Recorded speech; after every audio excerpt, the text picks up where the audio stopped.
Nuestra primera pregunta es, ¿cómo ha sido el desarrollo de la salud digital en los últimos 10 años? Para eso tendrán 5 minutos en respuesta a cada uno de los ponentes. Iniciamos con la doctora Ivonne Hart. Muchísimas gracias. Bueno, uno de los puntos en los que tenemos que partir es cómo estamos entendiendo el tema de la salud digital y cómo se incorpora además dentro de los sistemas de salud existentes en el mundo. Y parte por asumir y entender que no es un tema además nuevo, que es un tema que viene trabajándose desde hace muchísimo tiempo, porque además el desarrollo de lo tecnológico ha implicado que de manera permanente, así como ha sido el desarrollo de la humanidad y así como ha sido el desarrollo de todas las tecnologías, se vayan incorporando como parte del desarrollo de las estrategias, de la forma en cómo nos aproximamos a la información, en la forma en cómo nos comunicamos. Lo que sí hay que tener en cuenta es que, por supuesto, durante los últimos años ha habido un proceso más avasallante, ¿ok? Que nos ha arropado de tal manera y que desde el punto de vista académico ha implicado, sobre todo en los temas de la formación académica, en cómo estamos nosotros concibiendo el desarrollo de los currículum en las universidades. ¿Por qué? Porque un punto donde tenemos que partir es desde qué perspectiva estamos formando en las instituciones educativas a ese personal de salud. Un personal de salud que no solamente tiene que entender cómo atiende a la problemática asociada a la salud de los individuos, sino verlo desde la perspectiva social, contextual, humana, y entender además lo que representa el uso de estas herramientas, ya no solamente para hacer un mejor diagnóstico, sino todo lo que representó en su momento que ha sido un momento quizás de quiebre para la humanidad, lo que representó en este siglo la pandemia de COVID-19. Quizás parte de esta discusión no la tuviéramos con la fuerza con la que la estamos viendo ahorita si hubiésemos estado teniendo este encuentro antes de marzo del año 2020, donde creo que nadie quizás hace mucho tiempo veía la posibilidad de tener sistemas de salud mediados por las tecnologías, porque además venimos, sobre todo en los contextos latinoamericanos, de una cultura donde necesitamos ver, sentir, ver a los ojos y palpar a ese personal de salud, ese médico, esa enfermera, a esa persona que me atiende ante una dolencia ante una dolencia y ante una situación irregular del sistema de salud. Entonces, el cómo ha sido este desarrollo pone sobre la palestra entender cómo hemos venido manejando, por ejemplo, los sistemas de acceso de información, cómo incorporamos el uso de las tecnologías para abordar también la formación profesional, porque aquí tenemos que verlo desde dos perspectivas, cómo aprendemos con las tecnologías y cómo aprendemos acerca de las tecnologías. Y ahí entonces surge una interrogante importante, cómo las instituciones educativas de educación superior vienen actualizando y formando los currículos. Parte de esto implica por entender, por ejemplo, y revisar cuáles han sido las experiencias que se han venido desarrollando a nivel mundial y sobre todo dentro de nuestro contexto latinoamericano, como por ejemplo, desde lo que ha significado en la Organización Panamericana de la Salud, en la Organización Mundial de la Salud, cómo se está viendo, por ejemplo, en los planes, hay un plan que se incorpora hasta el año 2025, por ejemplo, en donde implica que todas las instituciones que están vinculadas con el sector salud involucran dentro de sus políticas educativas, dentro de sus propios sistemas de salud, el abordaje de ciertas y determinadas problemáticas que ya no solo tienen que verse con una mirada de la atención ya a la enfermedad, sino desde una mirada predictiva, desde una mirada más proactiva y desde una mirada que involucre la participación de los sectores sociales en esto. O sea, el tema de la salud, y que es una urgencia que tenemos a nivel mundial, el tema de la salud tiene que verse como una prioridad. Ciertamente es parte de los derechos humanos, ciertamente forma parte de la Agenda 2030, pero cómo realmente están preparados los sistemas académicos para afrontar la formación del profesional de cara a lo que ya está, como bien decía la doctora Esperanza, que a veces pareciera ciencia ficción, que a veces sentimos que estamos en una película de Matrix, inteligencia artificial o Yo Robot, y aquí se nos cae quizás la cédula a algunos de nosotros, ¿verdad? Pero cómo lo vemos ante este escenario y qué requiere de un profesional de la salud, y con esto cierro esta primera idea, que ahora no solamente tiene que aprender sobre la propia enfermedad, sobre el propio aspecto de todos de los órganos que pertenecen al individuo, sino que ahora tiene que aprender a tener competencias para gestionar información, para socializarla, para investigar con estas tecnologías, para poner al servicio de la ciudadanía y de la humanidad ese conocimiento y además aprender a tener competencias digitales que les permitan aproximarse de manera efectiva a estas herramientas que tiene a la disposición. Una tarea que suena un poco abrumadora, pero que definitivamente es una tarea que tenemos todos como profesionales. Gracias, Ivonne. Gracias por responder esa pregunta. Vamos a ver una siguiente perspectiva, un siguiente enfoque. ¿Cómo ha sido el desarrollo de la salud digital en los últimos 10 años, doctora Esperanza? Bueno, muchas gracias, doctora Ivonne.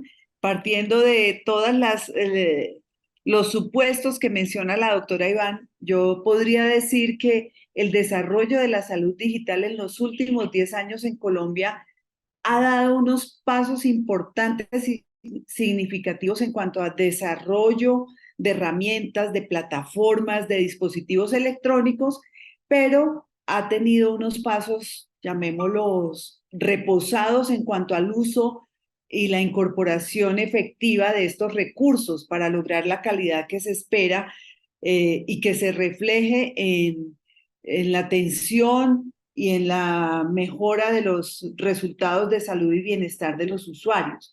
Por ejemplo, se desarrolló como producto la historia clínica electrónica pensando en lograr una gestión de información más eficiente, pero tenemos algunas dificultades o carencias, por ejemplo, todo lo relacionado con estándares y normativas para el intercambio de esa información. Tenemos problemas de infraestructura porque es muy variada y a veces incompatible.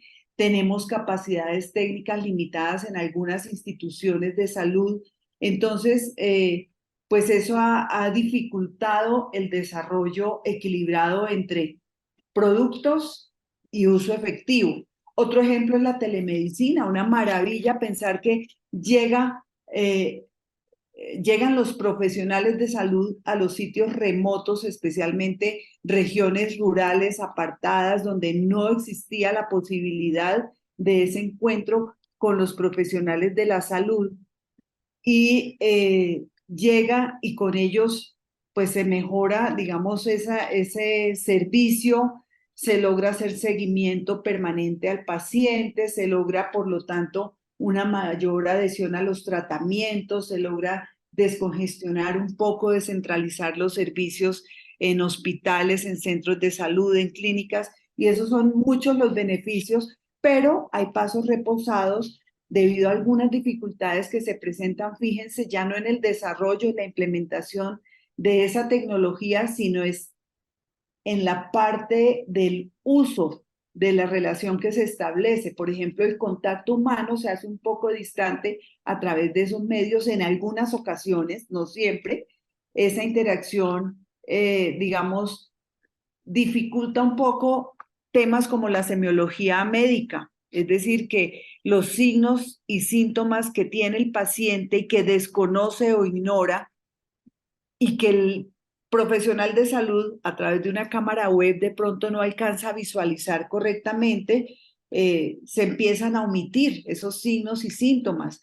O, por ejemplo, se suma el enigma de que en esos entornos es posible que los profesionales de salud no conozcan todos los efectos del entorno en ese estado de salud del paciente. Entonces se empiezan a obviar posibles factores o causas que están produciendo ese tema. Entonces, a partir de estos ejemplos, uno podría decir que las implementaciones de salud digital no son solo técnicas, sino que toca dimensiones culturales y humanas, que pues desde las actitudes, las creencias, los comportamientos de la gente influyen en la percepción que se tiene y en la aceptación de esas tecnologías de salud.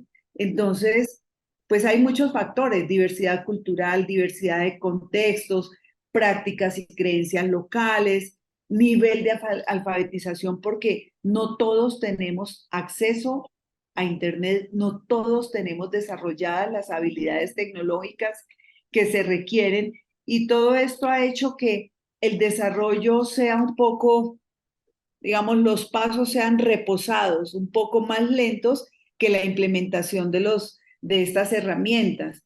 Entonces, digamos que uno podría decir que adicionalmente a todas estas dificultades, pues el sistema de salud está fragmentado a nivel de actores, de instituciones, de regímenes para la implementación estandarizada y la coordinación adecuada de estos recursos que componen todo el sistema de salud. Por eso, pues, para la academia, como decía la doctora Ivonne, es indispensable la formación tanto a profesionales como a usuarios del sistema para desarrollar competencias comunicacionales, competencias tecnológicas y habilidades, y pues lograr mayor inversión en la investigación de estas tecnologías para lograr mayor precisión y efectividad, es decir, lograr una balanza equilibrada entre uso y productos. Listo. Gracias, doctora Esperanza, por darnos su respuesta con respecto a su enfoque. Y ahora vamos con el doctor Mauricio. ¿Cómo ha sido el desarrollo de la salud digital en los últimos 10 años desde la perspectiva como cliente-paciente? Ángela, mil gracias. Me uno bastante con las observaciones que nos hace la doctora Ivonne y la doctora Esperanza.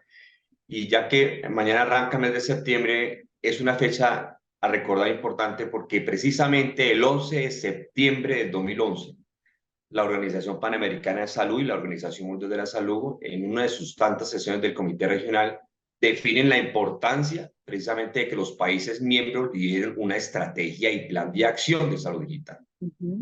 Para nosotros creo que fue el gran comienzo. Ahora, estamos a pocos días precisamente, lo referenciaba, de cumplir un poco más de una década. Y lamentablemente Colombia aún no tiene una política pública como muchos otros países que giran alrededor de nosotros. Y eso no ha permitido que se desarrolle de una forma integral la salud digital. Ahora bien, no hay que desconocer que tenemos grandes avances en telemedicina, pero por supuesto, nosotros lo estamos mirando el año 2010.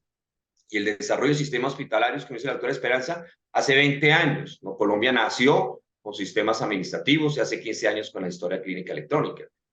Marcos normativos, Sudamérica en los últimos 5 o 6 años se dispara creando marcos normativos en telesalud, telemedicina, interoperabilidad de la historia clínica electrónica, Big Data, que es la goma hoy en día, lo llamo yo, la inteligencia artificial, pero aún tenemos, como decía la doctora Esperanza, IPS sin conectividad. Tenemos HIS totalmente desactualizados precisamente hace 20 años y lamentablemente IPS con historia clínica aún en papel. La interoperabilidad a manera de ejercicio de la historia clínica electrónica se desarrolló en Colombia en el año 2012, tuve la oportunidad de trabajar en ese proyecto y luego de 10 años cobra un nuevo impulso. Por eso siempre cuando lo expongo, siempre digo que en Colombia y muy seguramente en algunos países tenemos un nivel de madurez de más de 10 años, eso es mucho tiempo, sobre todo en tecnología. Pero aún hay desconocimiento sobre la importancia que tiene para fortalecer la toma de decisiones en continuo asistencial. Por más que hemos venido hablando hace más de 10 años, todavía lo estamos desconociendo. Los actores tomar de decisión no lo comprenden. Sigue siendo proyectos fragmentados y por ahora beneficiando a la red pública y pocas experiencias integrando el sector privado. Pero casualmente, aunque tuve la oportunidad de entrar en esas mesas de trabajo, las leyes y ahorita ese boom que está haciendo la interoperabilidad de historia clínica electrónica, y yo decía en algunas reflexiones, en algunas mesas de trabajo, que ya han pasado más de 10 años, ¿por qué no hicimos una interoperabilidad en salud? Porque todavía seguimos concibiendo modelos netamente asistenciales. O sea, tendremos que esperar 10 años más para hacer interoperabilidad en salud. Y realmente, adicionalmente a eso, se nos olvidó todos los actores que está mencionando la doctora Esperanza. Todavía estamos enfocados al continuo asistencial y dónde están los otros tomadores de decisión, como los entes rectores, municipales, alcaldías, gobernaciones, salud pública, que es fundamental para poder integrar. Si recordamos la resolución, en esa resolución lo resalta la OPS, que entre los grandes componentes está efectivamente el registro médico electrónico, la telesalud, las soluciones móviles, todo lo que tiene que ver con el continuo, la creación de contenido, la educación continuada, la estandarización. Pero luego de tantos años, todos los proyectos, en su mayoría, no quiere decir que hayan unos exitosos, están focalizados a un modelo de atención tipo radar, ¿no? Que es cuando el paciente aparece, se le otorga un tratamiento, se da de alta y desaparece en la pantalla rara. En eso estamos enfocados aún todavía. Adicionalmente, y tenemos que reconocerlo, creo que la mejor forma de desarrollarnos es reconocer que los sistemas de información en Latinoamérica y en Colombia se han venido desarrollando y estructurando de forma autónoma, desarrollados en lenguajes de programación variados, sin compartir criterios transversales, no estandarizados, con una cosa importante que es que están consolidando grandes volúmenes de información y datos, pero no son interoperables. Ese conocimiento está quedando allá, generando incluso duplicidad y fragmentación, y dudamos incluso cuando accedemos a esa información. ¿Eso qué nos pasa? Nos está reduciendo realmente la posibilidad de la consulta de la información estadística, epidemiológica, clínica, incluso contable y financiera, de una forma oportuna y buena y, por supuesto, de calidad. De esta manera, para analizar la información, la forma común es a través del reprocesamiento. Es curioso, las tecnologías salieron para reducir procesos, pero estamos haciendo reprocesamiento sobre la misma tecnología, generando altas cargas laborales y elevados costos transaccionales, dando como resultado toma de decisiones no informadas y menos oportunas. Lo anterior, lo peor de todo esto, es que genera insatisfacción en la toma de decisiones por el personal administrativo, clínico y nosotros usuarios.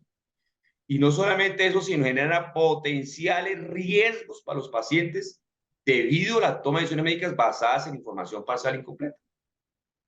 Ahora, muy bien, ¿cuántas instituciones ven realmente la salud digital e industria 4.0 como un aliado para la reducción de la inequidad de salud?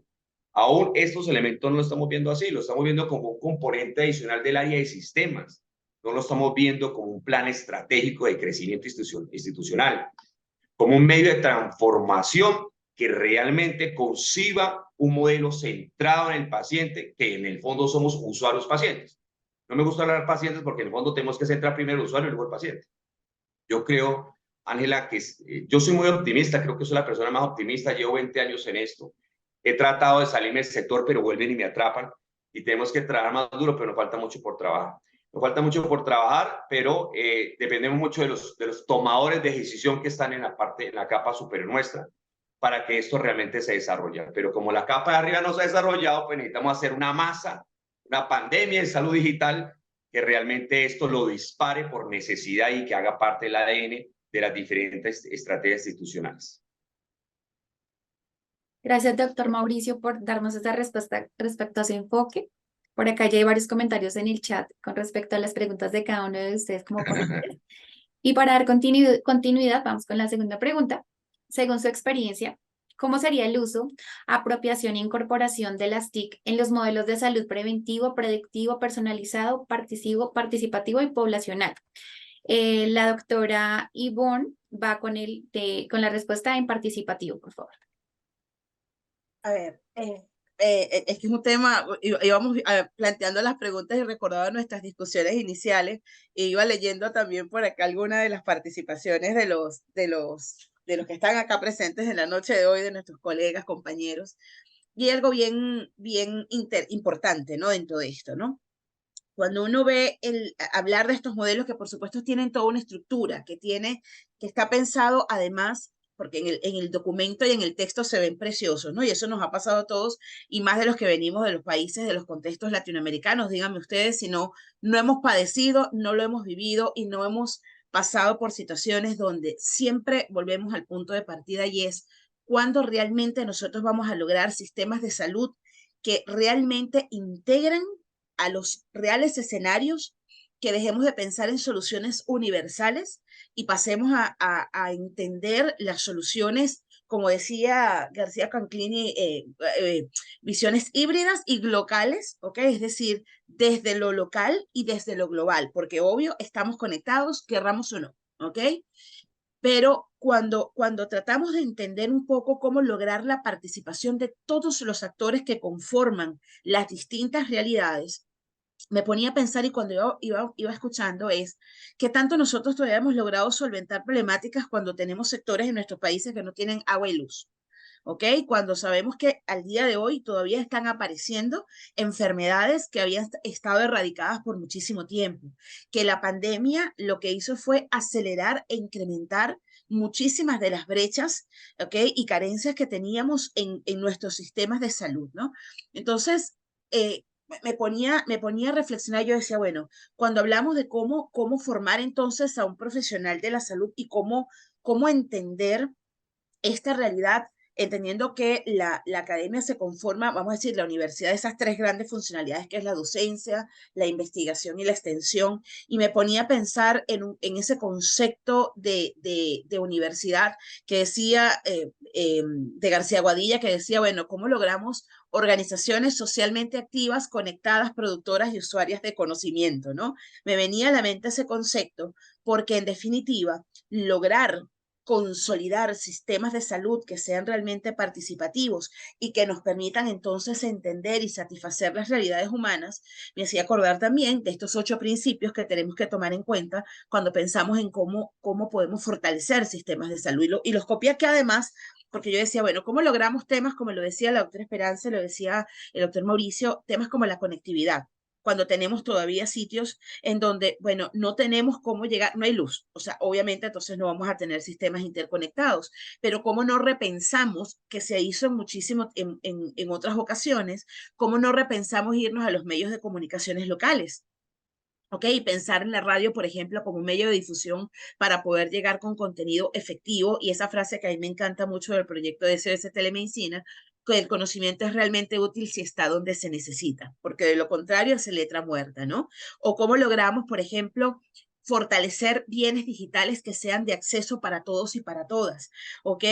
¿Cómo logramos ese concepto de salud digital inclusiva? ¿Ok? Y cuando hablamos de esta inclusión, a veces la palabra suena muy bonita y la tenemos como parte de nuestro verbo, pero ¿cuánto realmente estamos logrando estos sistemas de salud? Y un poco lo que decía el doctor Mauricio, sistemas de salud pública que realmente sean capaces de atender a las necesidades que tenemos en las poblaciones. Que nos podamos sentar por un momento y pensar si las mismas soluciones, por ejemplo, acá en el Perú, yo soy venezolana y tengo ya 6 años viviendo acá en el Perú, hubo una población indígena de estos pueblos originarios que durante la pandemia, por ejemplo, ninguno de los miembros de su población falleció.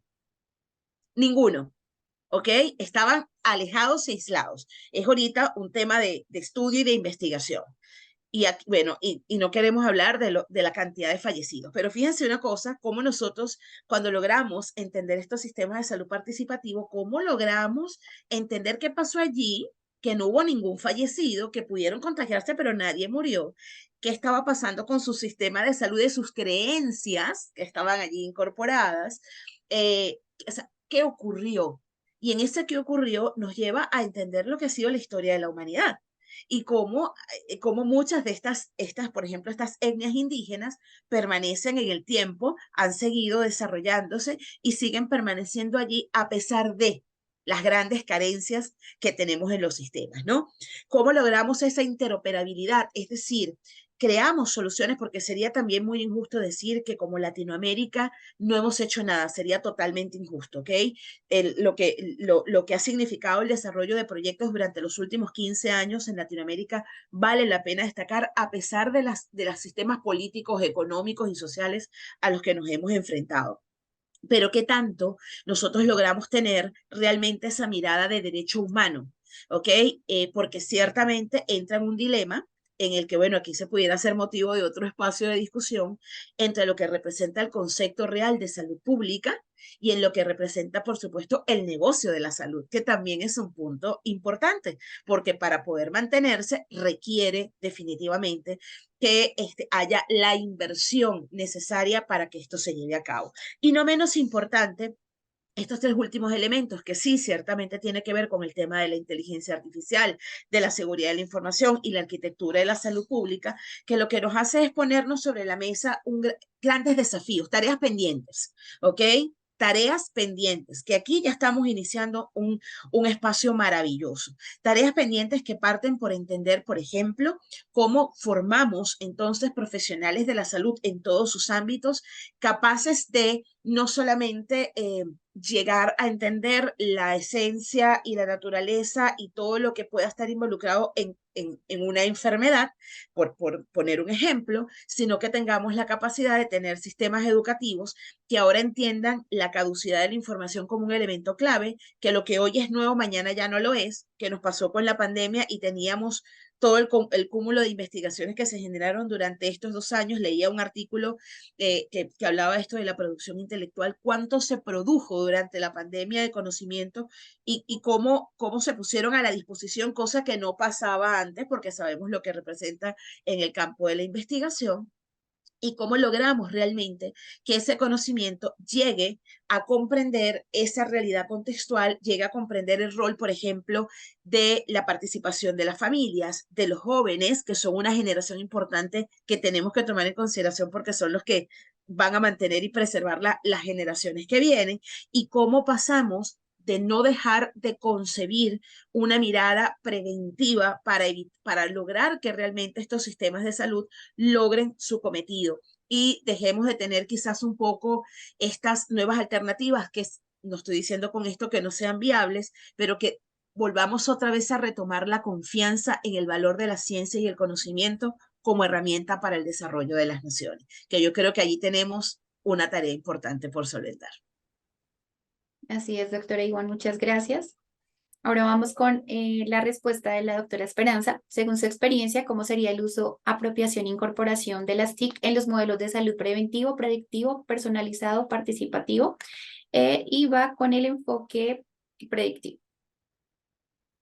Bueno, pues yo quisiera, pienso que ya está bastante ilustrada por el doctor Mauricio y la doctora Iván, cuál es la situación actual de nuestro país, cómo ha sido el uso y la apropiación, la incorporación de estas tecnologías. Para responder un poco a las preguntas de la doctora Ivonne, de saber qué ocurrió, por ejemplo, en el Perú con esas comunidades, yo voy a hablar y quiero partir más bien desde una mirada ideal, desde qué ocurriría si, porque yo quisiera que a partir de esta intervención pudiéramos identificar lo que tenemos y lo que quisiéramos idealmente tener para ver cuál es la brecha que se está marcando en esta apropiación y uso o incorporación de las tecnologías en los modelos de salud. Como me decía Mauricio, a usted le fascina el modelo de medicina predictiva. Sí, me encanta. Me apasiona ese mundo porque lo siento como ciencia ficción todavía y pienso que va así. Entonces quiero hablar de eso un poco. Idealmente, si yo tuviera la varita mágica y tuviera la potestad de transformar lo que ya existe o ingresar desde otro nivel, teniendo en cuenta que en un modelo de salud predictiva justamente lo que pretendemos es anticiparnos, prevenir problemas de salud antes de que ocurran, generaría inicialmente unas condiciones necesarias para asegurar que la recopilación de datos, pensando en salud digital, que esa recopilación de datos se hiciera desde diferentes fuentes. Por ejemplo, las que provienen de aplicativos, de aplicaciones, de plataformas, de dispositivos portables de autocuidado, para recopilar muchísima información sobre salud y bienestar de las personas. Pero eso no es suficiente. Yo tendría que asegurarme de que esos datos que recolecto desde diferentes fuentes cumplan con muchos criterios. Voy a nombrar algunos. Por ejemplo, clave la representatividad de los datos. Los datos que se recopilaran, pensando en salud predictiva, deberían ser equitativos en cuanto a las características y variaciones de la población que está estudiando. Por eso debería incluir características demográficas, por ejemplo, como edad, género, etnia, ubicación geográfica, entre muchos otros. Buscar casos extremos donde encontramos casos rarísimos de estados de salud, con casos menos relevantes, por ejemplo, casos médicos que contemplen signos y síntomas únicos para poder luego relacionarlos e identificar patrones, identificar tendencias. Sería importantísimo, por ejemplo, la alta calidad de los datos como otro criterio, que los datos sean precisos, que sean completos, que sean actualizados, pero eso requiere varias cosas. Por un lado, muchos casos médicos y demográficos, pero también un monitoreo constante y una recolección en tiempo real, es decir, conectados a sistemas o a dispositivos de monitoreo constante en tiempo real. También sería importante tener datos a gran escala, idealmente que uno podría tener con muchos datos, con un volumen gigante, identificar, por ejemplo, brotes de enfermedades y así poder implementar medidas de salud pública y pues porque a mayor información, mayor precisión en los algoritmos que se pudieran crear con esos datos que se recolectan. Hay otro tema que es indispensable y es la transparencia y la explicabilidad de los datos. Porque una cosa es que me entreguen a mí el modelo, ¿cierto? A partir de unos datos y de la construcción de unos algoritmos. Y otra cosa es que me muestren cuál fue el proceso desde que se recolectó el dato hasta el momento en que se construyó el algoritmo y se entregó una toma de decisiones. Entonces, la idea sería, idealmente, que desde la creación del algoritmo se pudieran visualizar gráficas que mostraran cuál fue ese camino recorrido. Para eso hay muchos recursos en investigación. Usamos matrices descriptivas, listas de conteo, taxonomías, otros recursos, redes causales y otros recursos que se pueden poner en un lenguaje natural que inclusive el usuario pudiera comprender e interpretar por qué se tomó la decisión frente a su estado de salud. Pero aparte de eso, pienso que, digamos, teniendo en cuenta estos criterios y muchos otros, son de mucho rigor metodológico, pero hay un tema que es sensible y hay que tenerlo en cuenta, que es el factor humano, las emociones, la intuición. Muchas decisiones en temas de salud se toman desde allí. Y no está mal, está muy bien, pero por eso el proceso de transparencia en la explicabilidad es clave, es un deseo social que genera confianza cuando a uno le dicen cómo funcionan los sistemas de salud y en qué se basan para tomar una decisión. Eso genera confianza, no tenemos certezas totales en ningún campo, menos hoy, a partir de todos esos desarrollos tecnológicos y científicos de la humanidad, pues no tenemos certeza en nada. Entonces, digamos, la transparencia lo que genera es confianza en los usuarios.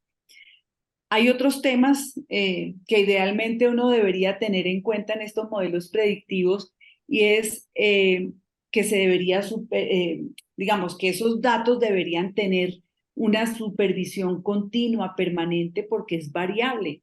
Como los algoritmos automáticos van aprendiendo y tienen variaciones a partir de múltiples factores, pues necesitan supervisión permanente, necesitan actualización de los modelos, necesitan un trabajo colaborativo primero entre los expertos en salud que aportan toda su práctica clínica, otra es de los científicos de datos que son quienes crean los modelos y los algoritmos, otra es de los ingenieros, por ejemplo, que transforman esos modelos en aplicaciones móviles y en páginas web y en otras herramientas, pero también, y algo que se deja siempre por fuera, es los aportes que puede dar el usuario desde las necesidades que tiene como usuario.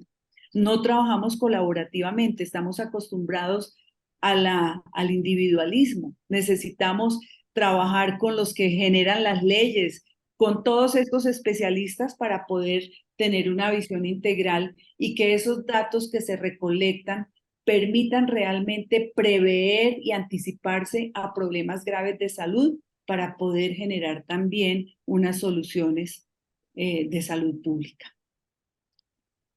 Gracias, Esperanza, por tu respuesta. Y vamos con la respuesta del doctor Mauricio. Según su experiencia, ¿cómo sería el uso, apropiación e incorporación de las TIC en los modelos de salud preventivo, predictivo, personalizado, participativo y poblacional? El doctor Mauricio va con el enfoque preventivo como paciente clínico. Gracias, Angelita. Me gusta a veces citar fechas para que no olvidemos un poco la historia, pero precisamente este año, la doctora Ivonne se ríe, pero es válido el comentario, es que este año cumplimos 55 años. Este año cumplimos 55 años desde que se creó la computadora moderna. Y casualmente al siguiente año se recuerda pues como el nacimiento de la Internet. Es un poco más de 55 años. Pero lo que gracias a estas invenciones hoy por hoy vemos los datos como nuestro principal activo para la toma de decisiones. Antes de esas fechas era muy difícil la toma de decisiones basadas en datos digitales. Hoy por hoy, en todo el mundo, como mínimo, tenemos un celular. Como mínimo, tenemos un celular. Y accesos a redes sociales. ¿Y esto qué nos está permitiendo? Facilitar el acceso a esos datos, que antes no existía y antes quizás no hubiera podido obtenerse o incluso pudiera ser accesibles. Ahora bien, hablamos de prevención. Si logramos capturar la información sectorial de un ciudadano, desde la parte de la caracterización individual, familiar y comunitaria, donde incluya sus determinantes sociales, los de la historia clínica, por supuesto, malos de salud, y que algún día lográramos los transectoriales, por citar algún ejercicio, los de educación, podríamos tener una mayor información que nos va a permitir apoyar un modelo de salud preventiva. Actualmente se tienen herramientas de salud digital, pero mal coordinadas y no integradas, fragmentando aún más la información y sin lineamientos estandarizados que facilitan su posterior consulta, limitando la toma de decisiones de una forma oportuna, veraz y segura. Precisamente las soluciones de salud digital que soportan un modelo preventivo centradas en las personas deben de poder resultar como mínimo adecuadas, accesibles, asequibles, escalables y sostenibles, porque el otro gran problema que tenemos con la inversión es que tenemos que hablar sostenibles, pero que permitan a los diferentes tomadores de decisión utilizar esos datos en aras de la prevención de la salud y el bienestar. Por supuesto, no podemos olvidar que los datos del sector salud son datos personales y son sensibles, por lo tanto necesitamos tener un grado mayor de nivel de seguridad. Pero es fundamental concebir un modelo de salud preventivo, definir un ecosistema de salud interoperable, independientemente de cómo se captura, debe ser interoperable, para facilitar definitivamente el intercambio de esas consultas de datos sectoriales, por supuesto transsectoriales, de una forma oportuna por parte de los diferentes profesionales de la salud, muy bien, IPS, aseguradoras, equipos extramurales, la academia, entre rectores, pero por supuesto, que es lo que quiero hacer énfasis, lo que sea la Esperanza, por parte de nosotros, porque en el fondo, el modelo personalizado somos nosotros como pacientes y nosotros no estamos teniendo la información 360 grados como paciente. Sin olvidar la explotación de ese uso secundario de los datos de salud, una vez llevaba cumpliendo mejor aún todo lo que es el tema de seguridad, de anonimizarlo, y soportados con las herramientas que la gran industria 4.0, que le gusta tanto a la doctora Esperanza, el Big Data, la inteligencia artificial, entre otros, podrían realizarse distintos análisis. Eso lo tenemos claro, con diferentes parámetros y configuraciones y criterios éticos. Y eso efectivamente pues, va a mejorar la calidad de la atención y la eficacia para los investigadores. Una conclusión. Si se logra conectar y acceder a la gran cantidad de datos producidos por las instituciones de salud extramurales e intramurales, intersectorales y transsectorales, e implementar, o con lo que les voy a decir, salas virtuales basadas en datología. Tenemos que llegar a ese nivel, necesitamos montar son datología, junto con datos propios que nosotros tenemos. Lógicamente vamos a tener otras instancias que puedan compartir y seguramente la gestión va a ser muy diferente a lo que se aplica hoy y seguramente podrá ser mucho más efectiva. La pregunta es, para todos nosotros es, como lo decía anteriormente, tendremos que pasar otra década para que podamos fortalecer las TIC en un modelo preventivo y predictivo, porque las herramientas de salud digital y 4.0 están cada día mayor desarrolladas, incluso ya son financieramente asequibles. Pero recordemos que uno de los principales activos de estos analytics datos es efectivamente la agilización de los mismos. Gracias, doctor Mauricio, también por su respuesta. Y damos continuidad entonces con la tercera pregunta, por lo cual cada speaker también va a tener un espacio de 5 minutos. ¿Cuáles son los desafíos de la academia para generar el impacto que el sector salud espera a través de las TIC? Iniciamos con la doctora Ivonne. Una responsabilidad inmensa, ¿no? ¿Qué le dejamos a la academia? sobre todo para quienes venimos del mundo de la academia, hemos estado desde, bueno, desde que nacemos y nos formamos en instituciones educativas previas y pasamos luego al sector universitario y todo lo que viene después, ¿no? Creo que uno de los principales desafíos es afrontar la rapidez con la que la información ahora llega, cambia y se transforma. Entonces, por ejemplo, dentro del contexto de la Comunidad Europea, una de las grandes discusiones que se está llevando a cabo hoy en día tiene que ver precisamente cómo estamos concibiendo los procesos de certificación profesional. Cuando de repente yo paso por una carrera y estoy aprendiendo sobre el uso de una herramienta, de un aplicativo y de una forma, ¿verdad? Y de repente a los 3 años ya ese aplicativo no existe. Entonces allí volvemos a repensar en sobre qué cosas tenemos que enfocar la formación de profesionales y particularmente de profesionales en el sector salud. Y veía por aquí algunas reflexiones, porque no es solamente el conocer, o sea, aquí si vemos este tema tan movido hoy en día que representan las competencias, ¿no? Una competencia dentro de estas tres dimensiones que se conciben, es decir, el saber, o sea, el propio conocimiento, el saber hacer, el cómo lo aplicas, pero para mí uno de los puntos más importantes que tiene que ver precisamente con los valores y las actitudes, ¿no? Y entonces, cuando vemos todo este tema de la incorporación de las tecnologías, les digo, uno que lleva años trabajando en el sector académico, uno de los grandes miedos que existe en las personas y sobre todo en la formación es precisamente cómo vamos perdiendo con la tecnología esa conexión. ¿Me explico? O sea, lo que les decía, que era lo que más nos preocupaba a nosotros durante la pandemia. No sé si ustedes lo recuerdan, pero sobre todo el latino, cuando va a su médico, ¿verdad? A uno le gusta, doctor, ¿cómo está usted? O, pálpeme aquí, me duele aquí la garganta. ¿Y cómo está el muchacho? ¿Y cómo está la familia? Hay una conexión. A los pediatras, los que hemos sido padres y madres en algún momento, el pediatra es, o sea, una extensión de tu vida. Tú eres capaz de mandar al pediatra a las 2 de la mañana, doctor, el niño se le escucha un pitido, le tengo que mandar una foto, pero como con la foto voy a ver, pero tú sientes la tranquilidad de esa conexión humana, ¿ok? Que es quizás uno de los puntos de quiebre que tiene todo este tema del avance de lo tecnológico, ¿ok? Es la desconexión, ¿no? Que tú sientes esa, y además en países, como bien lo decían por aquí que estaba leyendo parte de los comentarios, sabemos que el acceso a la salud es un tema que para muchos representa una gran inversión, ¿no? Entonces, visto desde esta perspectiva, ¿cómo nosotros logramos desarrollar propuestas formativas, como nosotros en las universidades a la hora de formar al profesional no solamente le enseño el síntoma, la causa, la prevención, el mejor tratamiento, cuál es la mejor tecnología, sino que ahora tenemos la responsabilidad de fortalecer aún más temas como habilidades blandas, cómo desarrollamos los sistemas de empatía, o sea, cómo desarrollamos mayores niveles de empatía, de ciudadanía, porque aquí entra también otro tema, que es cómo nosotros concebimos la ética, ¿no? En el manejo de la información y cómo que son grandes discusiones que seguramente para quienes están más vinculados al sector salud lo ven seguramente de manera permanente. Bueno, creemos que encontramos las soluciones de cualquier enfermedad, situación y condición en las redes sociales, ¿verdad? O sea, hasta en Google metemos, tengo una pepa del lado derecho, ¿qué significa?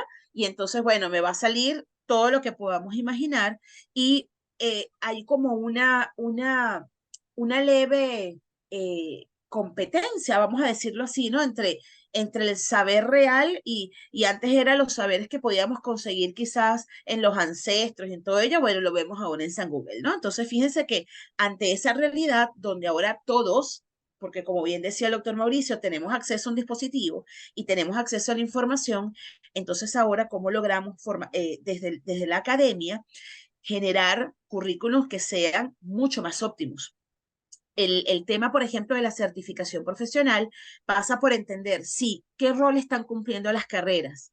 Propuestas como la del 4+1, que se ha llevado a cabo en muchos países en Latinoamérica, en acortar los periodos de formación profesional y darle más espacio a los periodos de formación especializada. Es una tendencia que se está llevando en muchos países del mundo, pero también cómo nosotros logramos cuando vemos este tema de la digitalización, implica, por ejemplo, que nosotros entendamos ahora estas nuevas maneras en las que nos dirigimos a esta cabarita que estamos viendo aquí y cómo logras conectar con esa persona que lo sentíamos durante la pandemia. Tú necesitabas al doctor que te mirara y te dijera todo va a estar bien y que te viera y te sonriera y te picara el ojo o sea, que sintieras esa sensación de paz, porque a la larga también, cuando hablamos del tema de salud, no podemos obviar que no es el salud con la enfermedad de la persona, es la persona que tiene esa condición, ¿no? Entonces, allá hay unos elementos importantes que no debemos perder de vista y que quiero dejar un punto de reflexión allí,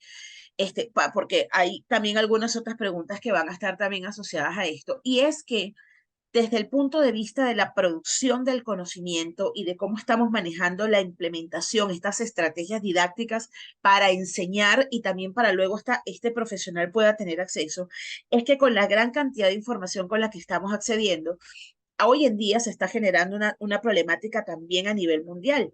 Y es que para poder mantener esas grandes cantidades de información en la nube, esto también está generando unos graves problemas de contaminación. Mantener los servidores activos, vivos, durante las 24 horas del día, los 365 días del año, está generando grandes emisiones de CO2. La prioridad para la Agenda 2050, que ya se está trabajando, vamos a decir, el objetivo central de la Agenda 2050 es la minimización de la huella de carbono. Entonces, bajo esta perspectiva, como nosotros dentro del campo de la academia, comenzamos a repensar estas formas, cómo lograr obtener información que sea verdaderamente útil, que pueda ser accesible a todos, manteniendo, por supuesto, la arquitectura de la información, el que podamos estar interconectados, en que haya una verdadera traza, y a esto aunado a todos los elementos que están alrededor del tema de salud, como lo son las migraciones, la contaminación y todos los problemas de salud mental y pública que estamos teniendo hoy en día. Entonces, es repensar el currículum, repensar las estrategias didácticas bajo las cuales estamos implementando la formación de profesionales en el área de la salud, y no menos importante que el que decida formar parte como estudiante, como profesional en estas áreas, tiene que estar realmente comprometido con lo que representa este profesional. Por eso quise al inicio hablar de esto de las competencias, porque ya no es un tema única y exclusivamente de cuánto conoces y cuánto sabes aplicar, sino de cuánto logras conectar con la persona que está del otro lado. Perfecto, doctora Ivonne, muchísimas gracias por su respuesta. Vamos entonces con la doctora Esperanza. ¿Cuáles son los desafíos de la academia para generar el impacto en el sector salud? Permítame. ¿Cuáles son los desafíos de la academia para generar el impacto que el sector salud espera a través de las TIC? Disculpe. Bueno, pues me encanta este tema, me apasiona porque he estado metida todo el tiempo en la academia y tengo formación en los procesos curriculares, así de que este es un tema que me encanta. Estoy en total acuerdo con la doctora Iván en que el desafío grande para la academia es precisamente replantear los currículos de manera que atienda pues las demandas actuales con el fin de generar esos profesionales de la salud con habilidades, conocimientos y una mentalidad necesaria para trabajar en un entorno que cada vez es más digitalizado y más globalizado. Entonces, yo partiría primero por, digamos, tomar conciencia de los cambios paradigmáticos que estamos experimentando hoy, impulsados en gran medida por el avance tecnológico, pero también por la evolución de las expectativas de los usuarios frente al sector salud. Por ejemplo, nosotros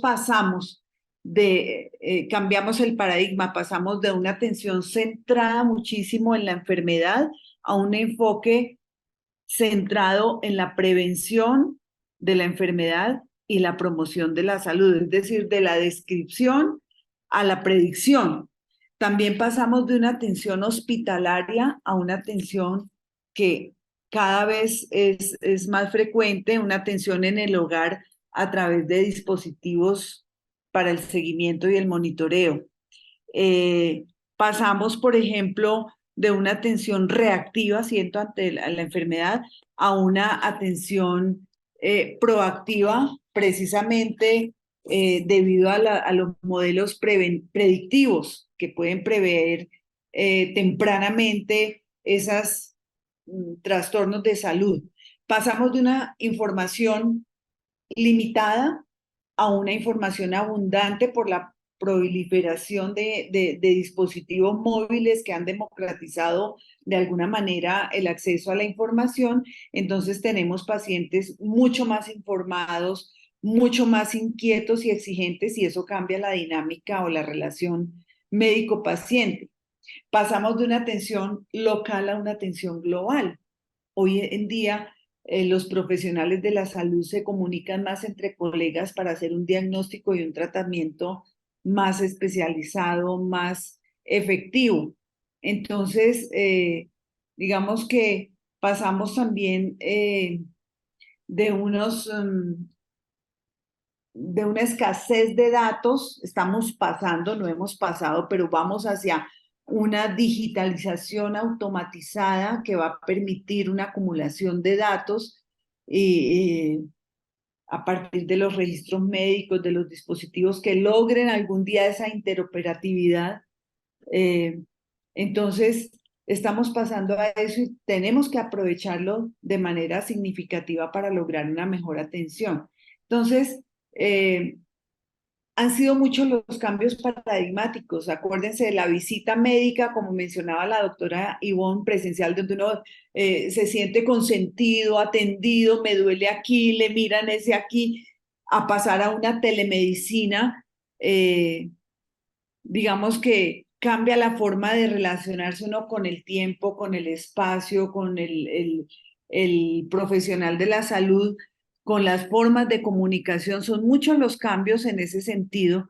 Entonces, digamos que todo esto requiere, como decía la doctora Ivonne, un desarrollo de competencias diferentes a las tradicionales. Hoy se hablan de las 5C: creatividad, comunicación, pensamiento crítico, fomento de la curiosidad, trabajo colaborativo, y otras que no tienen que ver con la C, pero que son urgentes, y es ética digital, por el tema que mencionaba el doctor Mauricio de la seguridad y la confidencialidad de los datos.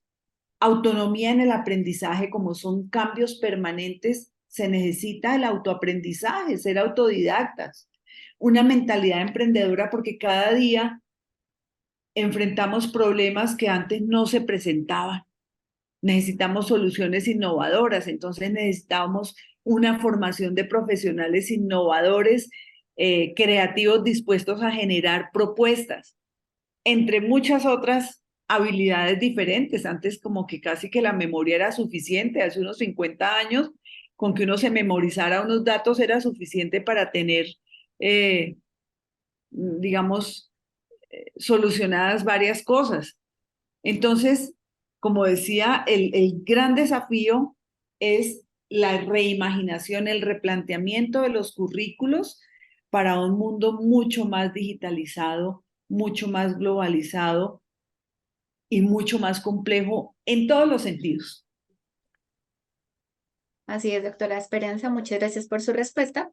Y vamos con el doctor Mauricio, la misma pregunta. ¿Cuáles son los desafíos de la academia para generar el impacto que el sector salud espera a través de las TIC?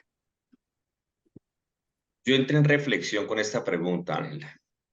Entré en reflexión y definitivamente, y lo acaban de exponer muy bien la doctora Ivonne también, y es el tema de las competencias. Más sin embargo, cuando tratamos de salirnos de ese estadio y lo miramos desde arriba, pues en últimas, el gran desafío somos nosotros mismos.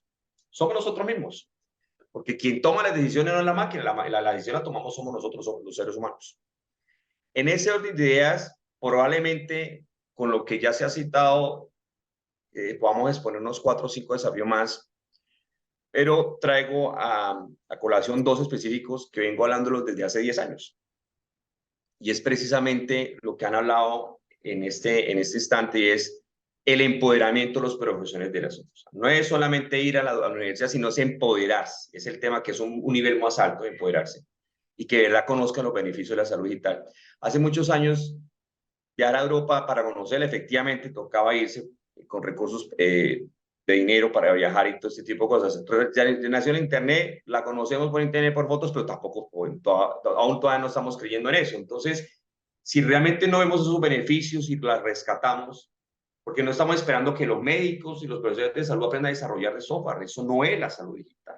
Tampoco estamos esperando que se limiten o las funcionalidades de un jefe de sistemas, tampoco es eso, de eso no se trata. Lo que estamos esperando es que como ellos, dueños de sus procesos en su entorno laboral, nos ayuden a identificar esa oportunidad de mejora para reducir procesos o ser más eficientes precisamente a través del uso de las TIC, precisamente. Pero el gran reto, y que creo que tenemos que reenfocarnos urgentemente, es que estamos viendo la salud digital, la industria 4.0, enfocado al sector salud, enfocado al profesional de salud. Pero se nos olvida que nuestros ministros, nuestros gobernadores, nuestros alcaldes, nuestros gerentes de IPS, de aseguradoras, pues son abogados, economistas y administradores. Entonces, si no les llegamos también esas carreras y si ellos no entienden para dónde van estas líneas, pues mucho menos van a tomar decisiones en la parte alta de la pirámide. Entonces, esto no es de un médico, esto es de todas las profesiones que trabajamos en torno al sector de salud. Es importante que ellos lo entiendan, porque si el abogado de confianza, un gerente, no entiende esto, frena el contrato, de una vez lo bloquea y eso va a limitar muchísimo el desarrollo institucional. Entonces, es fundamental que todos ellos nos ayuden precisamente a involucrar todas estas herramientas y apostarle dentro de su estrategia de planeación. El segundo desafío, vuelvo, insisto, saldrá mucho más, pero lo hemos resaltado, y es que, bien, teniendo en cuenta que vengo trabajando con los ministerios también en esta parte, es que tenemos que superar ese escalón de las TIC. O sea, las TIC ya están superadas, debemos estar superadas. Las TIC efectivamente es consulta de información, es crear información en redes sociales, es la forma de cómo comunicarnos. Esto es TIC, gracias a ella estamos haciendo las TIC. Y para poderlo llegar, pues tenemos que llegar a las TAC, a las TEP y a las TIC, que nos ha costado muchísimo llegar allá. ¿Qué son las TAC? Son efectivamente las tecnologías de aprendizaje y conocimiento. Es para poder solucionar problemas, entender cómo me aplica a mí, sin pretender que voy a ser ingeniero, porque realmente no es la idea. Es como introducir esas tecnologías en la educación. Las TEP, que es lo que estamos trabajando fuertemente en los proyectos que estamos liderando actualmente, es llegar a la democratización de la tecnología, quitarse ese mito que la tecnología solamente son para los jóvenes, es para todas las edades, de acuerdo a lo que vayan necesitando. Es educar a esas personas para que efectivamente la usen. Estamos hablando de que estamos en un envejecimiento de la población. ¿Cómo vamos a ayudarnos llegando allá si ni siquiera somos capaces de utilizarlas actualmente? Las TIC, incluso, que son las fuertes de ustedes en la academia, pues son las tecnologías de investigación, cómo aplicarlas y cómo hacer esas publicaciones. Y tenemos que realmente enfocarnos, porque la gran mayoría de las estrategias de las TIC son redes sociales, y eso ya es una etapa, creía yo, que está superada, pero necesitamos subirnos un poco más. Mira, hay un estudio que tuve la oportunidad de leer, y vos se ríe, pero a mí me encantan las fechas. Vos se ríe, pero eso me encantan las fechas, pero en diciembre de 2020, 2021, si mal no recuerdo, se hizo una encuesta en más de 31 países en donde encuestaron precisamente a los grandes ejecutivos de seguros médicos de todo el mundo. Y el dato que nunca voy a olvidar fue precisamente el que les voy a compartir, y es que el 81% de todos estos grandes directores en Estados Unidos y en Europa, Colombia no estaba en esa encuesta, manifestaron la importancia de recibir formación para su talento humano institucional para que puedan usar y personalizar soluciones tecnológicas por sí mismos. O sea, esos son el tecnología de empoderamiento. ¿Para qué? Y por eso es que hoy en día las grandes industrias se están enfocando a precisamente crear plataformas que sean de fácil uso, parametrización, para que ellos mismos la puedan utilizar. Y cierro con esta pequeña frase, Ángela, para que hilara lo que dije al comienzo, y es que recordemos que la buena digitalización no sucede sola, requiere de decisiones del talento humano, es del talento humano. Por eso cierro mi intervención en esta pregunta. Totalmente cierto, doctor Mauricio, muchísimas gracias. Vamos a ir entonces a una segunda ronda, son 2 preguntas, para ellas tenemos un espacio de 3 minutos cada uno. Iniciamos con la doctora Ivonne. ¿Considera que la gobernanza es un factor crítico de éxito de la salud digital? Esta es una pregunta que para responderle espero que no nos termine metiendo presos a todos nosotros en este punto, ¿no? Porque es que definitivamente, si queremos entender realmente todo lo que hemos hablado aquí, que ha sido maravilloso, y que lo que pone sobre la mesa es la responsabilidad de los gobiernos en apostar a la salud de sus ciudadanos. ¿Ok? En un dato que leía, por ejemplo, de la CEPAL, creo que fue para el año pasado, señalaba, por ejemplo, que en Latinoamérica se estaba invirtiendo aproximadamente en función del Producto Interno Bruto un 3.8% en promedio en los países latinoamericanos, cuando la recomendación mínima debería ser un 6%, ¿no?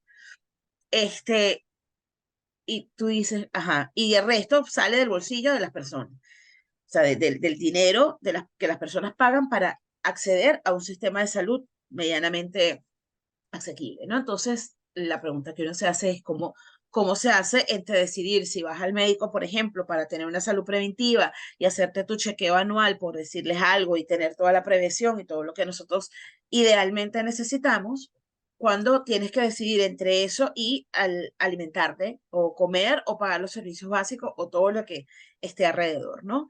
Entonces, creo que ciertamente hay un esfuerzo importante, y lo digo desde el contexto, desde lo que representa la Organización de las Naciones Unidas y todos los países que en ella la conforman.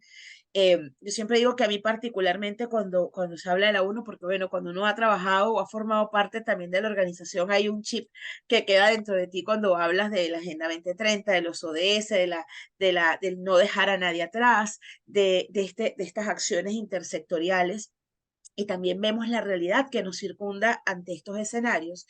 Y creo que hay un trabajo que sí, ciertamente tiene que venir con el desarrollo de políticas que sean eh, realmente contextualizadas, realmente adaptadas a las realidades y necesidades que tenemos, ¿no? Y sí, tenemos, por ejemplo, lo que representa la Estrategia Mundial sobre Salud Digital, que tiene además vigencia entre el año 2020 y 2025. Hay una propuesta interesantísima que los invito a que la revisen, que tiene que ver con esta parte hay un documento que se generó desde la Organización Panamericana de la Salud que hablaba de cómo generar intervenciones, por ejemplo, en salud digital, centrada precisamente en los jóvenes, porque bueno, hay una realidad allí que está pasando en muchos países del mundo, que tiene que ver precisamente con que hay una tendencia que se está dando hoy en día, que muchos jóvenes dicen, no voy a tener hijos, no quiero seguir, o sea, hay una realidad circundante por todo lo que hemos estado viviendo, que está generando una concepción de vida y de salud bastante complejas, no quiero decir complicadas, sino complejas, porque tienen muchísimas aristas alrededor. Entonces, viéndolo desde esa perspectiva, creo que necesitamos entender que sí, aunque existan políticas mundiales, aunque existan directrices mundiales, aunque existan dentro de cada uno de los países leyes que están escritas y que se ven espectaculares dentro del papel, si nosotros no logramos aterrizar esas soluciones, si nosotros no logramos llevarlo con un sentido de derecho humano, de accesibilidad, de inclusión y de sanidad, ¿ok? Y de salud pública en su concepción más amplia, definitivamente van a seguir siendo letra muerta en muchos espacios y vamos a seguir teniendo las condiciones que tenemos hoy en día. Pero eso también va de la mano de algo muy importante, y es la conciencia colectiva que generemos en las personas, entendiendo que también la salud es tu propia responsabilidad. Entonces, es como mantener el equilibrio entre evitar el exceso de paternalismo del Estado que nos ha llevado a Latinoamérica a estar donde estamos hoy en día, pero también entender que es una responsabilidad y una construcción colectiva que tenemos que lograr. Así es, doctora Ivonne, muchas gracias. Vamos entonces con la respuesta de la doctora Esperanza. ¿Considera que la gobernanza es un factor crítico de éxito de la salud digital? Desde luego que sí, Angelita, la gobernanza es un factor crítico y además determinante del éxito o el fracaso de la salud digital. Va a depender de la forma en que se planifica, se regula, se gestiona, se toman decisiones con relación a las estructuras, los procesos, los mecanismos del uso efectivo de la salud digital. Pero no podemos dejar esa responsabilidad solo a los gobernantes. Esto es, como decía la doctora Ivonne, es una corresponsabilidad. Los gobernantes sí deberían generar alianzas para que no ocurra lo que ocurre hoy, fragmentación del sistema. Necesitamos coordinación, necesitamos coherencia, trabajo colaborativo para no seguir fragmentando políticas y acciones, instituciones, sectores público y privado, regulación con tecnología. Necesitamos, digamos, un gobierno que esté, digamos, alineado a nivel nacional, departamental y local para que esos enfoques divergentes a través del diálogo lleguen a puntos en común y se dejen de duplicar los esfuerzos. Necesitamos también que cuando hay cambios en el liderazgo político se continúen las políticas de salud. Nos van a echar a la cárcel, ¿cierto? Por todas estas críticas. Pero es que eso está afectando demasiado estos procesos. Digamos, a largo plazo esa implementación se va a ver perjudicado, bueno, y a corto plazo ya lo estamos viviendo. Entonces, también todo lo que es gasto público que siempre se ha concentrado en la salud, en la medicina curativa, y se ha dejado muy de lado la prevención y la promoción de la salud. Entonces, pienso que definitivamente casi que la labor de la academia también es lograr transposición didáctica en este sector de gobernanza para que se comprenda la necesidad de un trabajo colaborativo y que esa interconexión de la que hablaba la doctora Ivonne, ese tema de lo interhumano, también se logre desde estas esferas de gobernanza. Porque eso yo pienso que a veces ni siquiera es cuestión de formación. Fíjense que cuando uno se enamora no necesita palabras, no necesita sino mirarse a los ojos si hay una interconexión.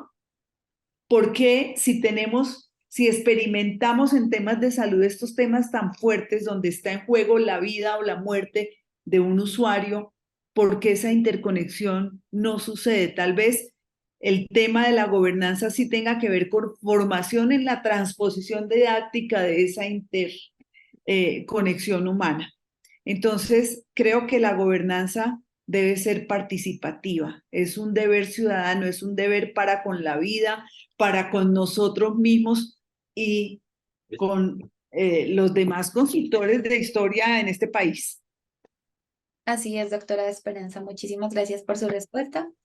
Y vamos con el doctor Mauricio. ¿Considera que la gobernanza es un factor crítico de éxito de la salud digital?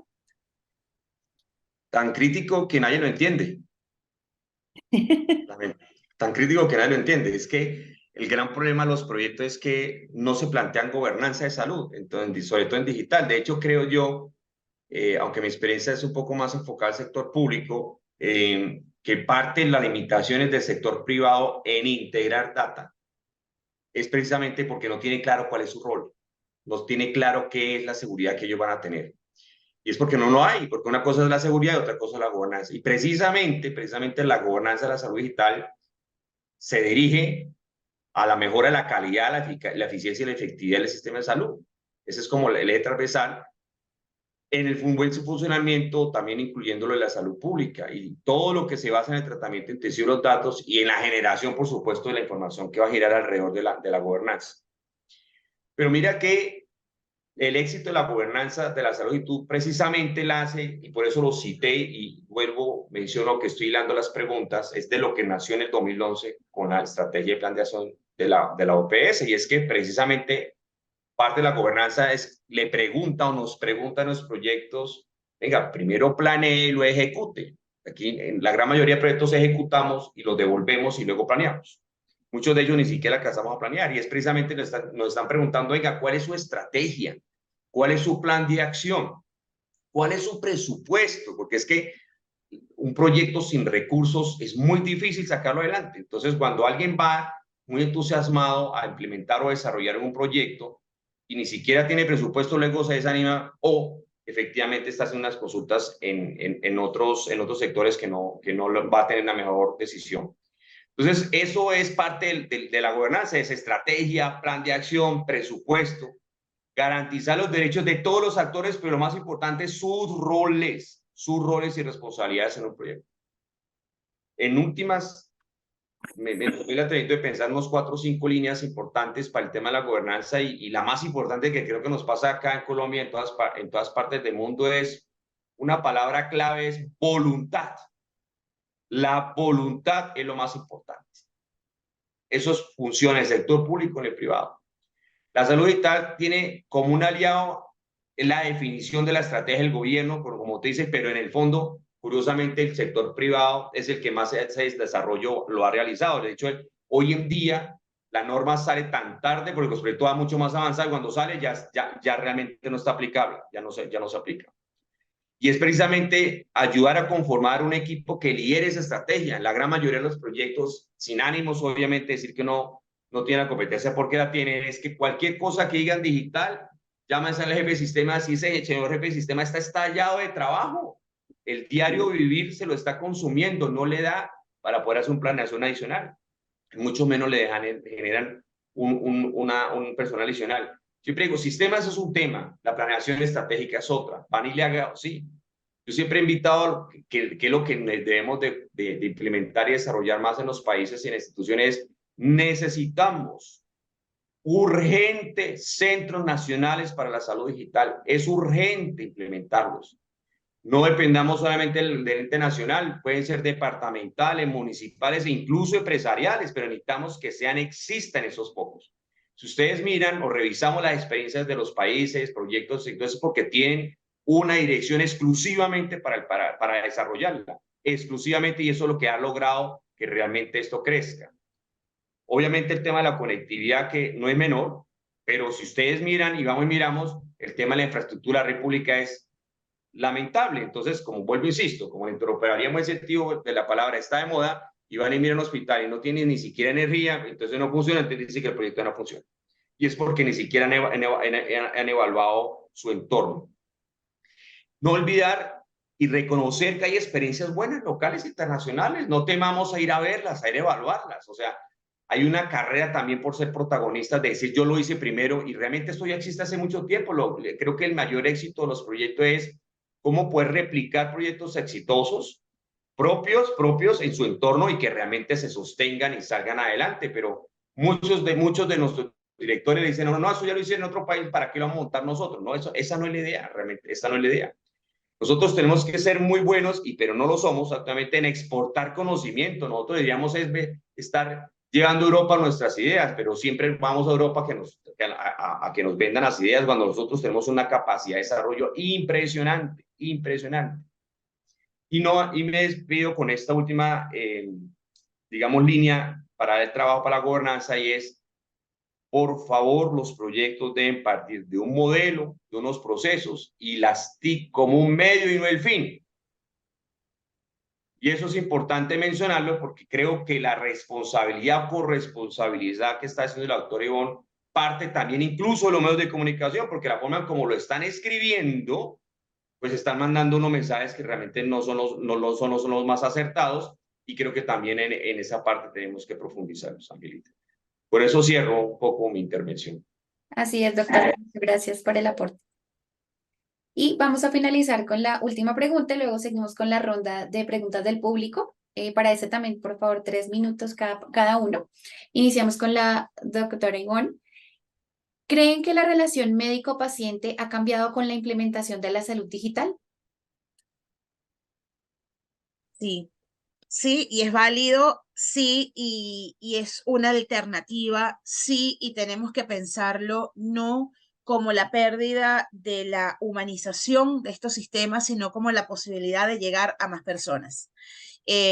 Lo que va a requerir entonces que contemos con espacios que nos permitan que a la hora de estar conectados, por supuesto, podamos, y esto por eso es que es un trabajo intersectorial, podamos contar con las conexiones necesarias como para que cuando yo pueda estar haciendo uso y en consulta y tener esa posibilidad de entrar en relación con ese doctor, con ese médico, con esa enfermera, con el personal de salud que pueda estar involucrado, tenga la posibilidad de sentirme parte de esa experiencia, pueda sentirme parte de ese espacio que ahora sí está conectado, pero que permite, por ejemplo, que yo aún estando en una zona muy lejana y donde no tengo quizás acceso a todos los sistemas de salud, pueda tenerlo a través de estas posibilidades. Y esto pasa también por tener la posibilidad de entender también, a lo mejor no tenemos todas las conectividades garantizadas, pero hasta poder atender como se hizo también durante la pandemia, por ejemplo, con el uso del Telegram, del WhatsApp, de otros sistemas,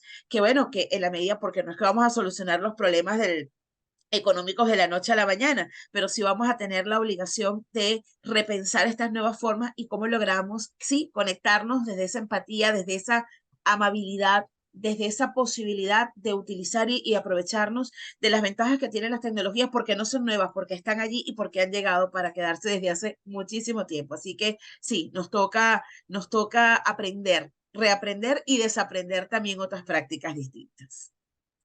Así es, doctora Ivonne, muchísimas gracias por su respuesta. Vamos con la doctora Esperanza. ¿Cree que la relación médico-paciente ha cambiado con la implementación de la salud digital? Sí, pienso que ha cambiado bastante en la forma de comunicarnos con los profesionales de la salud, con los usuarios.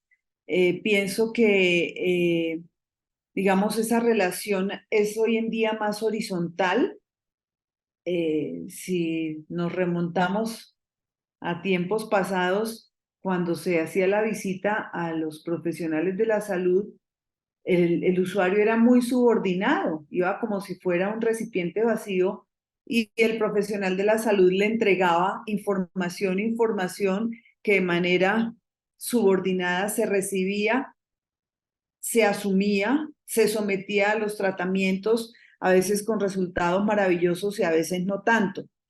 Hoy en día, el usuario llega más a confrontar su información frente a su estado de salud con lo que le puede decir el profesional de la salud. Llega más a cuestionar lo que le dicen, casi que a afirmar su diagnóstico inicial a partir de lo que encuentra en los recursos digitales. Llegan más empoderados, casi que esperando, no todos, por supuesto, hay casos, ¿no? Más empoderados solicitando, por ejemplo, las órdenes para los exámenes o para los medicamentos, casi que cuestionando cada cosa que se le dice. Y eso pues exige del profesional también, como decía el doctor Mauricio en alguna de las preguntas pasadas, un empoderamiento también desde el profesional de la salud, que también ha tenido acceso a información, a datos, a colaboración entre colegas. Entonces, la relación hoy en día es mucho más horizontal. En ocasiones también se observa también otro tipo de relación, y es que los profesionales de la salud a veces se concentran mucho en la tecnología, porque es que el cerebro funciona así. Ante las novedades, la curiosidad, pues se concentra, se engancha, en este caso en la tecnología, y a veces olvida la comunicación, la mirada, el contacto ojo a ojo con el paciente, el estar presencialmente ahí y en ese momento, en ese contacto interhumano del que hablábamos, y eso genera un malestar emocional en el paciente. Entonces, digamos que uno encuentra como varias caras de esos cambios en la relación médico-paciente.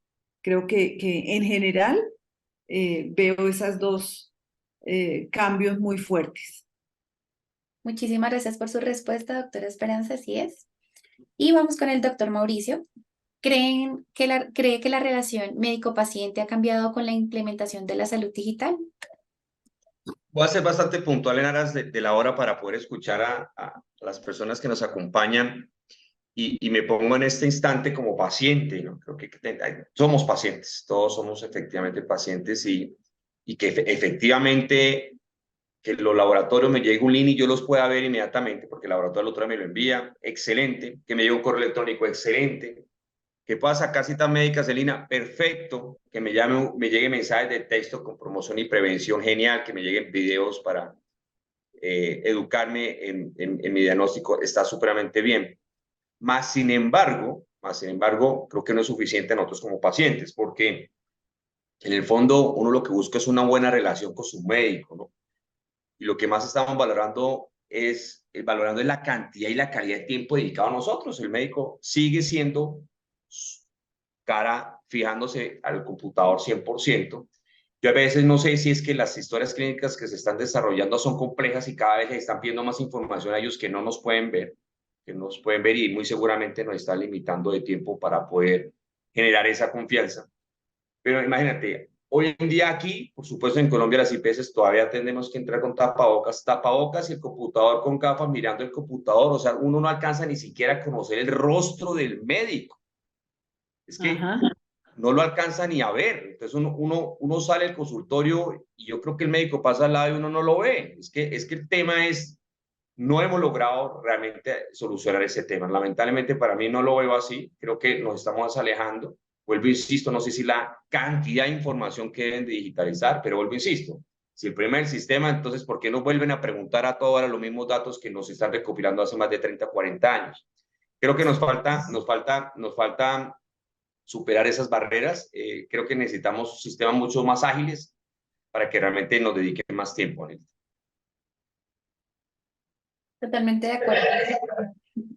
Doctor Mauricio, muchísimas gracias por su respuesta, la respuesta de cada uno de los ponentes en la noche de hoy. Seguro todas las personas que están conectadas, tanto en perfil como paciente, como también estudiantes del tema de la salud, entonces pues han hecho muchísimos comentarios, sé que se están llevando muchísima información y les agradecemos. Y vamos a ir con una ronda de preguntas. Voy a seleccionar aleatoriamente. No vamos a, digamos que la pregunta la va a responder cada uno por temas de tiempo, sino más bien como para dar respuesta a varias. Hay muchas preguntas, hay muchos comentarios. También les invito a que puedan revisar el chat. Hay muchos comentarios. Y vamos a iniciar con una ronda de preguntas. ¿Listo? Bueno, por acá un comentario. De acuerdo, doctor Mauricio, la información no se está utilizando para toma de decisiones y para definir los riesgos clínicos de los grupos poblacionales de cada región. Un comentario que quiero resaltar. Esta pregunta va para la doctora Ivonne.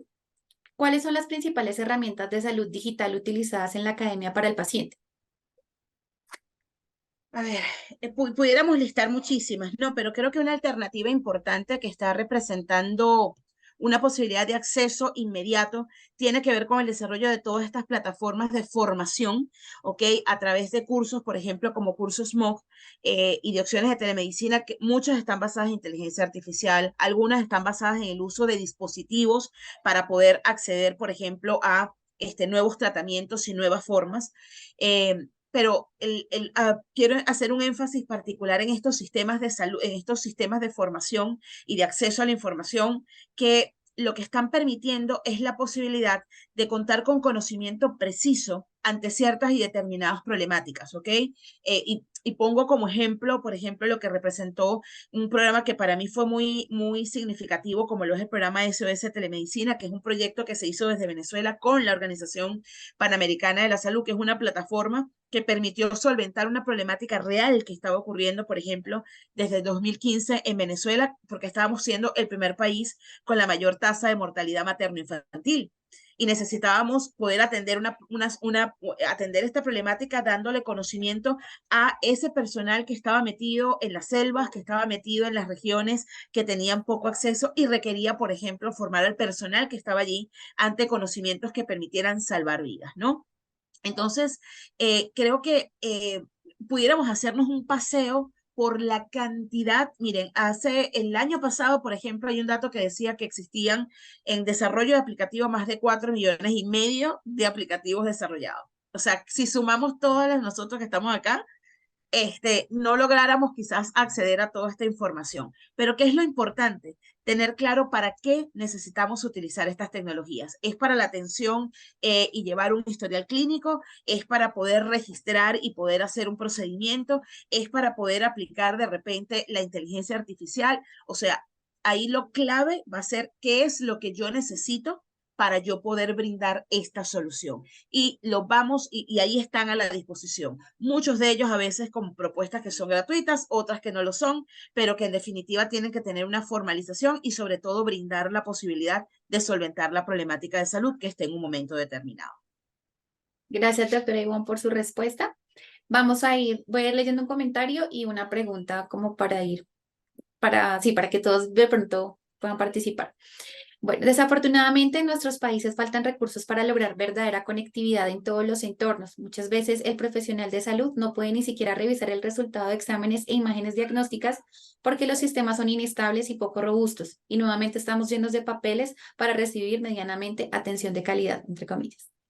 ¿Estaban de acuerdo con lo que ustedes nos exponían? Esta pregunta va para el doctor Mauricio. ¿Qué se está haciendo para cerrar la brecha tecnológica, nube con capacidad de almacenamiento, que facilite el acceso a historias clínicas para clínicos a nivel nacional?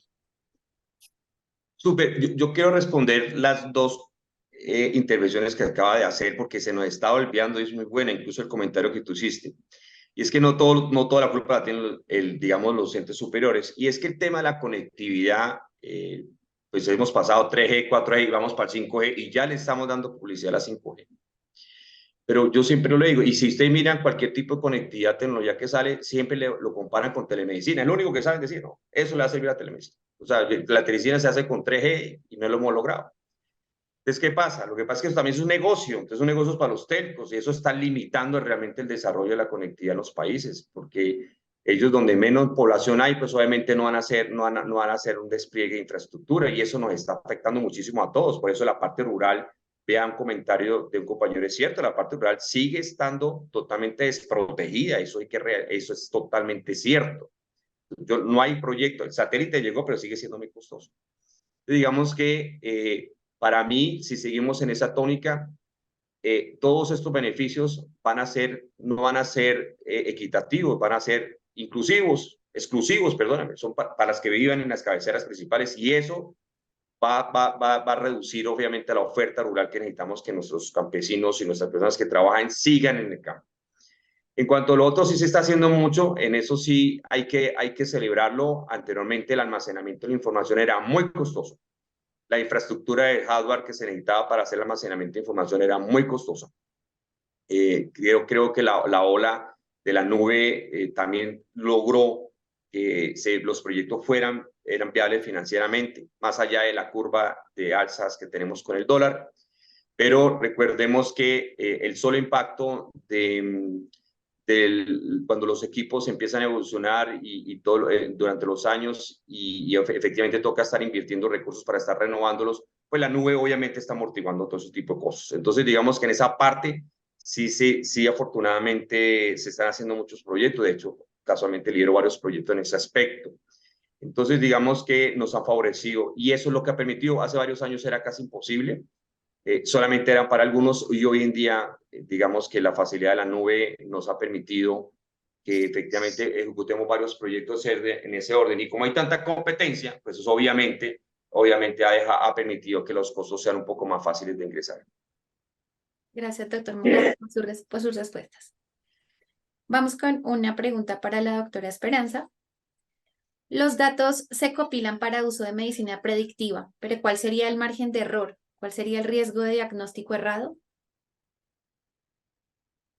Precisamente los riesgos son muchísimos, por eso mencionaba que algunos criterios deberían cuidarse, porque no se trata solo de utilizar varias fuentes, sino que cumplir con ciertos criterios de representatividad, de calidad, de volumen, de pruebas rigurosas, de explicaciones, porque a veces son como puntos negros y oscuros, no se sabe cómo se llegó a la toma de decisiones, entonces necesitamos supervisión, regulación para precisamente evitar esos errores. Digamos que frente a estos procesos predictivos se ha encontrado que la inteligencia artificial, es decir, todos estos algoritmos de aprendizaje automático tienen mayor precisión que las predicciones humanas precisamente porque tienen mayor capacidad de almacenamiento, porque, digamos, nadie iguala, los seres humanos no logramos igualar en ese sentido esos procesos de relacionar múltiples datos, correlacionar datos de signos, síntomas, estados de salud en esos volúmenes y con la rapidez en que lo hace la inteligencia artificial. Entonces, digamos, en ese sentido, hay porcentajes más altos de precisión que los que puede tener un humano, pero es necesario poner en juego todos esos criterios para poder validar esas predicciones, si no, pues efectivamente se cae en error. Necesitamos lo que decía el doctor Mauricio, interoperabilidad, pero tenemos muchas limitaciones todavía. Gracias, doctora Esperanza, por su respuesta. Bueno, ya por temas de tiempo vamos a ir a una última pregunta. Hay muchas, pero digamos que todas tratan de relacionarse como a lo mismo, entonces escogí una. Y por ser el único hombre, el doctor Mauricio, vamos a privilegiar la última pregunta. La doctora Esperanza sola mano, yo cedo la respuesta, doctora Esperanza. Sé que los tres, Entre todos, colaborativamente. sí, puede ser, Entonces, tenemos 2 minutos. ¿Qué pasará con la inteligencia artificial? ¿Cómo se puede interpretar como beneficio para la sociedad? Vemos la inteligencia artificial por todos lados. pero es que la especialista en inteligencia artificial es la doctora Esperanza. A mí me gustaría Sí. escucharla. Ella es apasionada de la inteligencia artificial. Pero, Sí. Pues sí, la inteligencia artificial realmente está en todos lados, tiene muchísimos beneficios, pero también muchos riesgos. Por ejemplo, dentro de los beneficios, pues tenemos diagnósticos tempranos, precisos, predicción de enfermedades, tenemos planes de tratamiento personalizado específico, tenemos monitorización continua, seguimiento personalizado, se optimizan los recursos, tenemos educación gratuita en línea, pero también tenemos muchísimos riesgos con la inteligencia artificial. Por ejemplo, en la construcción de los algoritmos, si los especialistas en datos tienen sesgos de género, hay discriminación racial, cualquier otro tipo de sesgo, pues eso genera unos algoritmos que efectivamente van a producir exclusiones.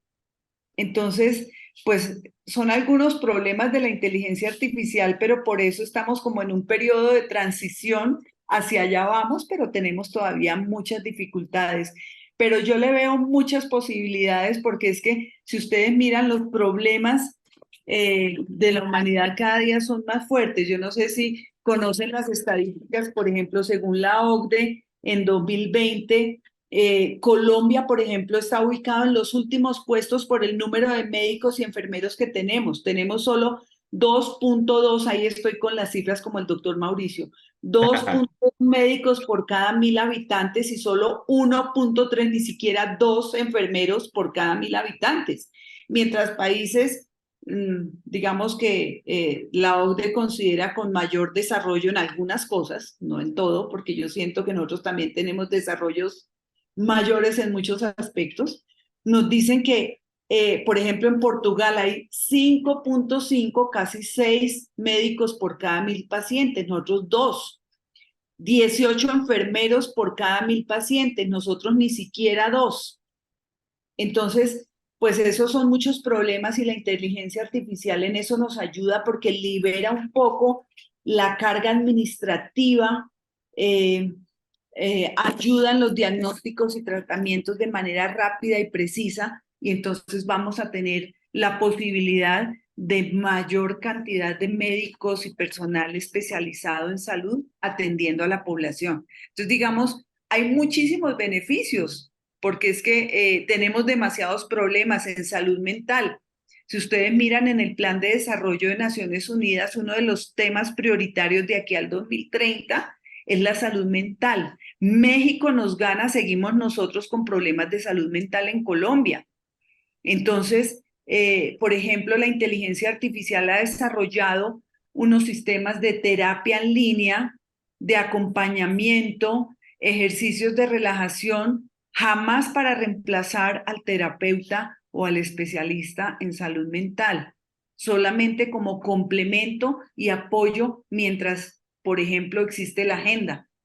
Entonces hay muchos recursos que la inteligencia artificial está cubriendo porque no tenemos la cantidad necesaria para cubrir a toda la población enferma o que necesita prevención. Así es, doctora Esperanza, muchísimas gracias por su respuesta.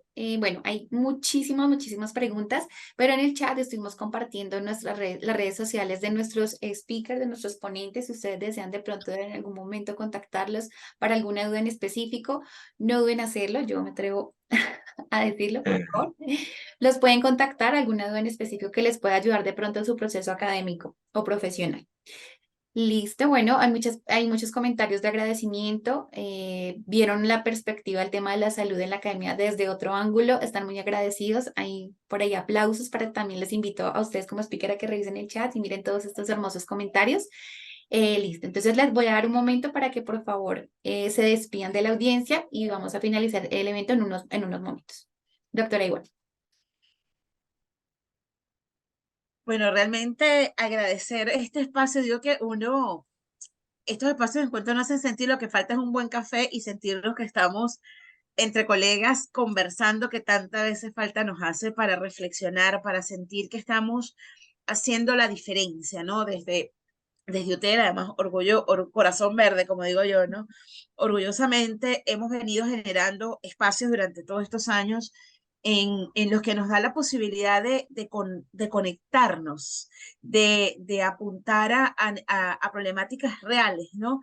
Y creo que parte de que podamos ver las realidades, sí, porque vemos lo que pasa en Colombia, vemos lo que pasa yo actualmente en Perú, pero mencioné lo que pasa en Venezuela, vemos lo que pasa en Latinoamérica, vemos lo que pasa en el mundo, ¿ok? Entonces ese aprender a reconocernos y en ver estas posibilidades, oye, es un punto de partida. No estamos en cero, porque es muy injusto decirlo, no estamos sin dejar de hacer algo. Esto es un algo que parte y da un primer paso para lo que tenemos que hacer, generar conciencia y buscar alternativas para seguir fortaleciendo desde los pequeños espacios y desde los grandes espacios para seguir haciendo que tengamos mejores naciones y mejores sistemas de salud en el mundo. Así es, Muchísimas gracias. a usted muchísimas gracias, doctora Esperanza. Bueno, yo creo que todos tenemos, como decíamos, alguna responsabilidad y un rol a cumplir desde lo que hacemos en nuestra vida cotidiana, tanto a nivel de formación como de ser ciudadanos proactivos, a ser parte de la construcción de esta historia y de este proceso de transición que o que yo soy muy romántica y pienso que va a mejorar muchísimo el estado de salud de las personas y los procesos de profesionalización de los expertos en salud. Gracias, doctora. Muchas gracias por este espacio. Me siento muy contenta, muy agradecida por la participación de todos. Estaba revisando el chat y desde luego pongo a disposición mi correo electrónico para cualquier inquietud, contacto, lo que se requiera. Muchísimas gracias, doctora Esperanza. Doctor Mauricio. 2 horas que se pasaron volando, la verdad. 2 horas que pasaron volando, pues, la verdad, pensé que era mucho tiempo, creo que nos faltó, pero más que suficiente. Yo creo que el mensaje aquí que queremos pedirles el favor a todos los 191 personas, un poco más, que nos acompañan, es que nos ayuden a evangelizar. Llévenos sus mensajes a sus lugares de trabajo, a sus salones donde están estudiando, a sus hogares, llévenlos, cuéntenlos en las comunidades donde ustedes se desarrollan, porque esto, vuelvo, insisto, esto es de todos para todos. Y necesitamos que todos hablemos de estos proyectos porque ya existen, esto no es de película, ya existen, son viables financieramente, son viables. Necesitamos, vuelvo, insisto, que los tomadores de decisiones crean en las tecnologías y que hagamos un despliegue masivo porque lo necesitamos. Entonces, la tarea es para todos los que nos acompañaron. Chévere, estamos a disposición lo que necesitemos.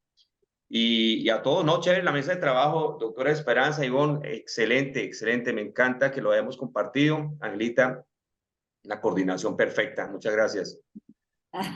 Estoy de acuerdo. Muchas gracias a todos.